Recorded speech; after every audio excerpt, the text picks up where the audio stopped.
اس لیے میرے بارے میں اگر کوئی کہتا ہے نا کہ مولانا کو روک دوں گا، یہ کروں گا، روتا رہے چیختا رہے، میرے جسم میں جب تک جان ہے میں اللہ کے رسول کی اولاد کا دشمن نہیں ہو سکتا۔ میرے جسم میں یہ سما گئی ہے، اور میں سمجھتا ہوں کہ میری سب سے بڑی سعادت یہی ہے کہ میرے پاس اور کچھ بھی نہیں ہے، تو ایک بات ہے کہ میں رسول اللہ کی اطرت کا، رسول کی اولاد کا خادم ہوں،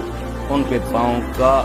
گردے راہ اپنے آپ کو سمجھتا ہوں، اور یہ کوئی جذباتی بات نہیں۔ میں نے اس پر ہزاروں دفتر پڑھے ہیں، حدیث کے، تاریخ کے، تفسیر کے، فقہ کے، علم کرام کے۔ یہ باتیں صرف تاریخ میں نہیں، ہر جگہ بحث ہوئی۔ تفسیر کی کتابوں میں علماء نے بحث کی ہے، حدیث کی کتابوں میں بحثیں ہوئی ہیں، فقہ میں آئی ہے۔ اس لیے ان دفاتر کو تم دریا برد کرنا چاہتے ہو اور ممبر رسول پر بیٹھ کر جھوٹ بول کر رسالے لے کر چاہتے ہو کہ اس آسمان جیسی روشن بات درمیان امتاں کہواں جناب ہم تو حرف قرہ اللہ در کتاب کہتا حسین کو سمجھنا ہے تو جیسے قرآن مجید نے سورہ اخلاص ہے نا سب سے اعلیٰ، اس طرح امت میں اس وقت ان سے بہتر کوئی نہیں تھا۔ وہ کہواں جناب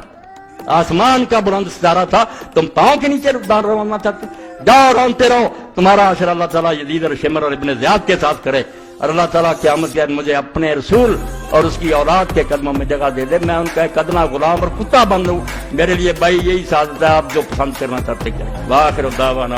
ان الحمد للہ رب العالمین وصلی اللہ تعالی علی خیر خلقہ محمد۔